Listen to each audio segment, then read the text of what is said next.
Hello friends, welcome back to B N I S officer. आज के to enhance your vocabulary का हमारा day 13 है। और आज की वीडियो शुरू करने से पहले मैं हर बार की तरह आपको ये फैक्ट बताना चाहूँगी कि अगर आप हमारे चैनल पे नए आए हैं तो आपको पता नहीं होगा, पर हम रोज़ 5 वर्ड इंग्लिश के सीखते हैं, जिससे एक साल में हम 1825 इंग्लिश लैंग्वेज के नए डिफरेंट यूनिक वर्ड्स को सीख जाएंगे, जिससे at the end of the year आपको इंग्लिश लैंग्वेज की आपकी एक वोकेबलरी, बहुत स्ट्रॉन्ग वोकेबलरी होगी और आपको इंग्लिश बोलने में बहुत कॉन्फिडेंस फील होगा। तो आज की वीडियो को शुरू करते हैं। सबसे पहला वर्ड है हमारे पास atrocity.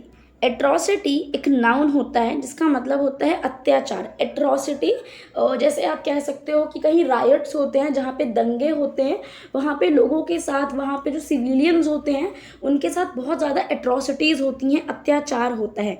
An extremely cruel, violent और शॉकिंग एक्ट। एक बहुत ही ज़्यादा, एक्सट्रीमली का मतलब बहुत ज़्यादा, क्रूअल का मतलब निर्दय, वायलेंट एकदम एकदम कैसा घायल कर दे, एकदम खून खराबा हो जाए, शॉकिंग एक्ट।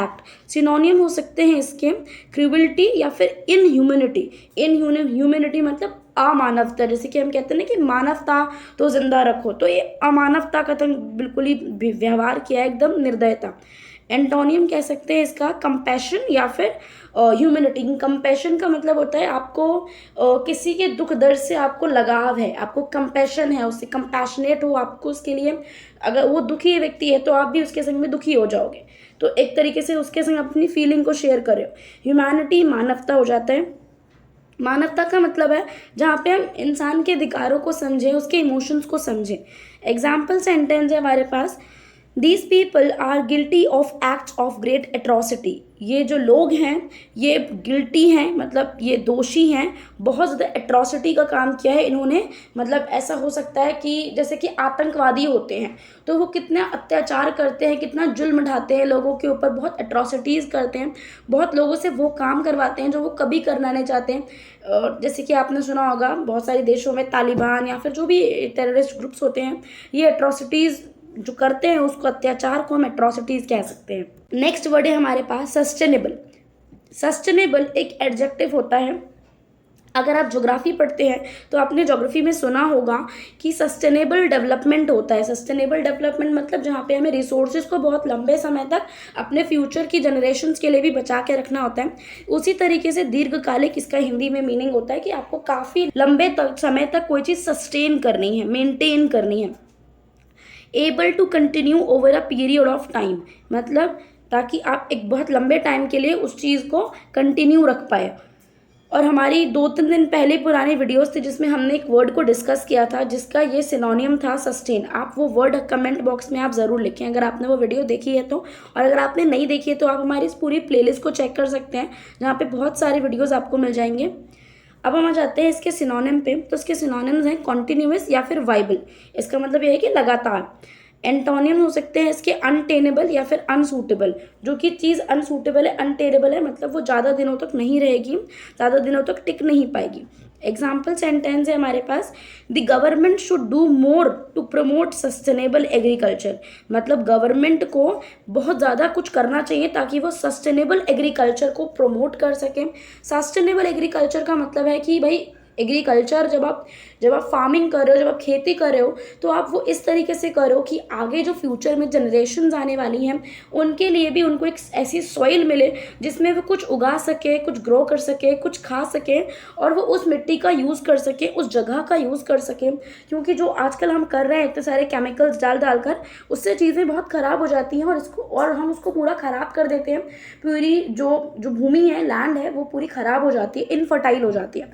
तो इसीलिए लोग कहते हैं कि गवर्नमेंट को सस्टेनेबल एग्रीकल्चर को प्रमोट करना चाहिए, सस्टेनेबल एग्रीकल्चर, जिससे एग्रीकल्चर काफ़ी लंबे समय तक चलते रहे। आते हैं अपने नेक्स्ट वर्ड पे जो कि है पोटेंशियल। पोटेंशियल एक नाउन है।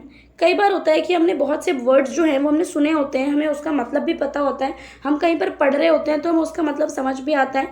बट जब भी ऐसा टाइम आता है when it comes to make the sentence from these words, तो हम लोग नहीं बना पाते हैं क्योंकि हम लोगों ने ज़्यादा समझा नहीं होता सेंटेंस को पढ़ते समय। तो आप जितने भी सेंटेंस यहाँ पर वीडियोज़ में बताए जाते हैं आप उनको समझिए और खुद से भी कुछ सेंटेंस बनाने की कोशिश कीजिए, तभी आपकी ये इंग्लिश सीखने की जर्नी थोड़ी सी अच्छी होगी और आपको ज़्यादा कुछ नॉलेज मिलेगी, ज़्यादा आप सीखेंगे।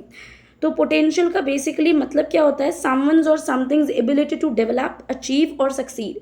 किसी की भी या फिर किसी व्यक्ति की या फिर किसी चीज़ की एक एबिलिटी होती है डेवलप करने की, कुछ भी अचीव करने की, सक्सीड होने की। जैसे हम कहते हैं कि अपने अंदर, तुम्हारे अंदर जितना भी पोटेंशियल है आप उसको यूज़ करो ताकि अपनी लाइफ में सक्सेस अचीव कर सको। इसका सिनोनिम्स होते हैं एबिलिटी या फिर पावर, ये बहुत आसान है। एंटोनिम्स हो सकते हैं इसके इनएबिलिटी या फिर इनकॉम्पिटेंस। इनकॉम्पिटेंस मतलब आप उस चीज़ के लायक नहीं हो। कॉम्पिटेंस और इनकॉम्पिटेंस वर्ड होते हैं। इनकॉम्पिटेंस का मतलब ये होता है कि आपके अंदर वो काम को करने की क्षमता नहीं है। एग्जाम्पल सेंटेंस हो सकता है, the city is finally realising its tourism potential. जो सिटी है वो फाइनली रियलाइज़ कर रही है कि उसका टूरिज्म पोटेंशियल कितना है। मतलब कि मान लो कि हमारा एक शहर है जहाँ पे हमने बैन कर दिया है कि यहाँ से कोई टूरिस्ट यहाँ पर नहीं आएंगे। मान लो कि आगरा है, आगरा जैसी जगह में अगर टूरिस्ट को बैन कर दिया जाए तो it will be a huge loss to the government और बहुत दिक्कत वाली बात हो जाएगी। तो आगरा ने अपने टूरिज्म पोटेंशियल को समझते हुए, अपने आप को ये मानते हुए कि हमारे अंदर ऐसी कैपेबिलिटीज़ हैं कि लोग हमें देखने आएंगे, हमारे शहर को देखने आएंगे, इस चीज़ को रियलाइज़ किया। आप भी अपने अंदर जितना भी पोटेंशियल है उसको यूज़ करें अपनी लाइफ में सक्सेस अचीव करने के लिए। अब आ जाते हैं अपनी वीडियो के आज के 4th वर्ड पे, जो कि है रैम्पेंट। रैम्पेंट एक एडजेक्टिव होता है जिसका मतलब होता है अनियंत्रित। मतलब जब सिचुएशन आपके हाथ से अंडर कंट्रोल ना रहे और वो कंट्रोल से बाहर चली जाए, कंट्रोल से बिल्कुल ही बाहर चली जाए। रैम्पेंट मतलब सडनली अचानक कुछ भी हो रहा है, आपको कुछ समझ नहीं आ रहा है। सिनोनिम्स का मतलब होता है अनचेक्ड और यहाँ पर इसके सिनोनिम होते हैं अनकंट्रोल। एंटोनिम्स होते हैं कंट्रोल्ड या फिर चेक्ड। एग्जाम्पल सेंटेंस में आ जाता है, cholera was rampant in the district.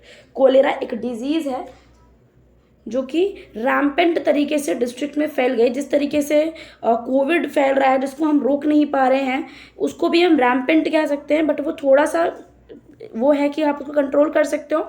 But हाँ, ये भी रैम्पेंट हो सकता है अगर प्रॉपर मेजर्स को फॉलो नहीं करें तो। अब आ जाते हैं अपनी आज के वीडियो के लास्ट वर्ड पे, जो कि है नेपोटिज्म। नेपोटिज्म, आपने इस वर्ड को बहुत सुना होगा। जब पिछले साल सुशांत सिंह राजपूत सर की डेथ हो गई थी तो ये वर्ड बहुत ज़्यादा मीडिया में देखने में आ रहा था। भाई भतीजावाद, नेपोटिज्म, जिसका मतलब होता है the practice among those with power और इन्फ्लुएंस ऑफ फेवरिंग रिलेटिव्स और friends specially by giving them jobs. एक प्रैक्टिस है ये नेपोटिज्म की, जो कि उन लोगों के बीच में होती है जिनके पास पावर होती है, इन्फ्लुएंस होता है। तो वो उनके जो रिलेटिव्स होते हैं, उनके जो फ्रेंड्स होते हैं, उनके लिए फेवर करते हैं कि भाई अगर मान लो कि मैं एक IAS ऑफिसर बन गई तो अगर मेरे पापा मुझसे चाहते हैं कि मैं कोई फ्रॉड कर दूँ तो मैं वो भी करने के लिए तैयार हूँ। तो ये नेपोटिज्म होता है। या फिर अगर मैं चाहूँ कि मेरा ही कोई दोस्त मेरे यहाँ पे काम करने लग जाए, अगर मेरे पास कुछ भी पावर है तो मैं सोचूंगी कि मैं उसी को बुला लूँ, जबकि कोई डिजर्विंग कैंडिडेट उस चीज़ के लिए नहीं आ पाएगा मेरी वजह से, क्योंकि मैं ये गलत प्रैक्टिस को फॉलो कर रही हूँ। तो ये एक नेगेटिव चीज़ होती है। सिनोनिम्स का मतलब होते हैं इसके पार्शियलिटी एंड पेट्रनेज। पार्शियलिटी होता है जब आप किसी के संग भेदभाव सा करो, डिस्क्रिमिनेशन। और पेट्रनेज आपने तब सुना होगा जैसे कि किसी भी किंग की पेट्रनेज में लोग रहते हैं, जो पोएट्स रहते थे या फिर जो म्यूजिशियंस रहते थे, वो उनके बारे में अच्छा अच्छा लिखते थे, उनके बारे में अच्छा गाते थे। तो पेट्रनेज मतलब उनके दया भक्ति में रहना, उनके भक्त बन जाना। एंटोनिम्स हो सकते हैं इसके फेयरनेस या फिर इम्पार्शियलिटी। फेयरनेस जहाँ पे कोई भी चीटिंग ना हो, कोई भी इलीगल काम ना हो। और इम्पार्शियलिटी का मतलब यही होता है कि आप डिस्क्रिमिनेशन बिल्कुल भी नहीं कर रहे हो। एग्जाम्पल सेंटेंस है, he was guilty of nepotism and corruption. Nepotism भी एक इलीगल चीज़ होती है बेसिकली। तो वो जो व्यक्ति है वो गिल्टी था, वो दोषी था नेपोटिज्म एंड करप्शन का। उसने सबसे पहली बात तो भाई भतीजावाद निभाया और दूसरा उसने भ्रष्टाचार किया और इसकी वजह से गलत चीज़ें दुनिया में प्रिवेल करती हैं। तो आज की वीडियो के लिए सिर्फ इतना ही। अगर आपको हमारी वीडियो पसंद आई हो तो वीडियो को लाइक कीजिए, और अगर आप पहली बार हमारे चैनल पर आए हैं तो हमारे चैनल को सब्सक्राइब भी कर लीजिए ताकि हम आपकी इंग्लिश सीखने की जर्नी में आपकी थोड़ी सी हेल्प कर पाएँ। Thank you so much for watching.